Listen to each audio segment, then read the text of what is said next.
If you ask me if I'm satisfied with the leadership of the Senate, I'm not satisfied with the leadership of the Senate. So I'm open to supporting other candidates for Senate presidency. Zubiri nanawagan ng bagong liderato sa Senado, hindi diktador kundi tagapangalaga ng demokrasya. Nanawagan si Senador Juan Miguel Mig Zubiri ng isang panibagong liderato sa Senado, isang lider na tunay na makakapagpanatili ng integridad, tradisyon at kalayaan ng institusyon. Ito ay sa gitna ng ulat na may 13 senador na umano ang lumagda ng suporta para manatili si Senate President Cheese Escudero sa puwesto. Giit ni Zubiri, ang susunod na mamumuno sa Senado ay hindi dapat magpakadiktador, kundi maging isang tagapangalaga ng Senado bilang huling balwarte ng demokrasya sa bansa. Nilinaw rin niya na ang pagiging independent ng Senado ay hindi nangangahulugang laging taliwas sa Kamara o sa House Speaker, bagkus ito'y para sa balansin pamahalaan na nagbabantay sa interes ng taong bayan.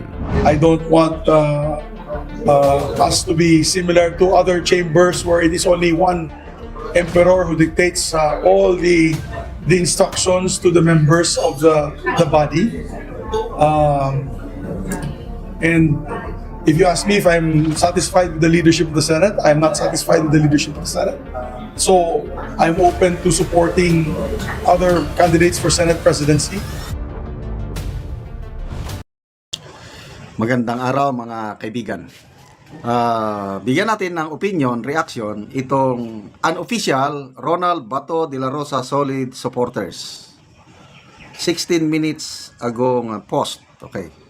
Soto, yung si Senator Soto, iginiit na hindi niya nilalakad ang kanyang intensyon na maging Senate President. Ayon kay Senator Tito Soto, gusto niya na ang kanyang mga kasamahan ang mismong boboto sa kanya at hindi niya ito ilalakad para lang siya ay makakuha ng sapat na numero para maging Senate President. So ito ang kanyang statement, kung ihahalal ako ng aming mga kasama at sila'y nag-uusap-usap para gawin ito, tatanggapin ko. Sabi niya, so dagdag pa niya, medyo may pasaring. Hindi ako katulad kasi ng iba na nilalakad talaga na sila'y maging Senate President. So, hindi naman niya pinangalanan sino yung iba na nilalakad na maging Senate President. Ang labanan ngayon, parang dalawa na lang ang naririnig ko eh. Escudero at saka Soto. Si Senator Amy, sabi niya hindi. Nilalapitan lang ako. Nilalapitan lang nila ako, yung mga kasama nilang senador, gusto nilang akong mag-Senate President para makipagbardagulan kay Tambaloslos. Ganon. So, dahil si Senator Amy lang talaga ang may lakas loob na makipagdagulan kahit sino. Di ba? But I believe, naniniwala ako na walang intensyon si Senator Amy na lalaban pa sa magiging Senate President. Okay, marami sa ating DDS ang nagsasabi na dapat si Senator Marcoleta ang maging Senate President. Tingin ko, hindi na rin yan ambisyonan ni Senator Marcoleta dahil bagong salta pa lang eh. Isa lang ang alam kong gusto niya at ito ang kanyang tatargetin, maging chairman ng Blue Ribbon Committee. Wow! Kaya nga, nagbabala na si Attorney Roy Naguanson. Sabi niya, kayong mga kawatan, bantay kayo, maghanda kayo. Pag nakuha ni Senator Marcoleta ang chairmanship ng Blue Ribbon, wala na kayo, magtago na kayo. So, dalawa na lang sila. Ito, sabi ni Senator Soto, hindi daw niya nilalakad. Bahala daw ang mga kasamahan, mag-usap-usap.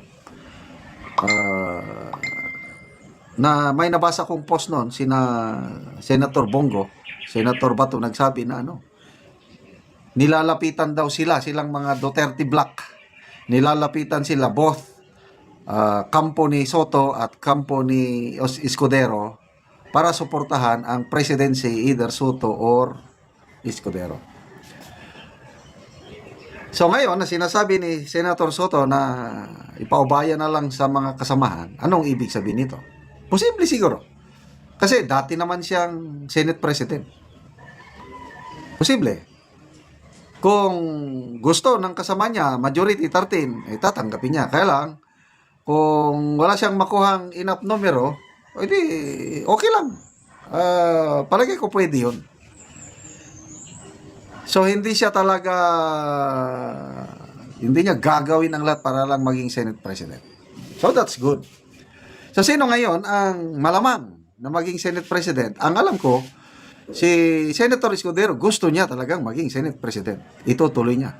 And I believe, sa opinion ko lang at saka based sa mga nababasa kong politico.com ata, nagsabi na nakikipag-alyansa na si Senator Escudero sa Duterte Block. Kasi,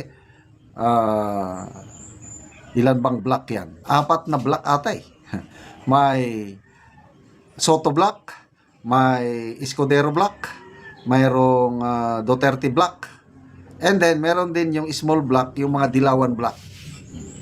According to Professor Malutikia, yung bilang niya, of the 24 members ng Senate, 7 ang members ng Escudero Block, 7 ang members ng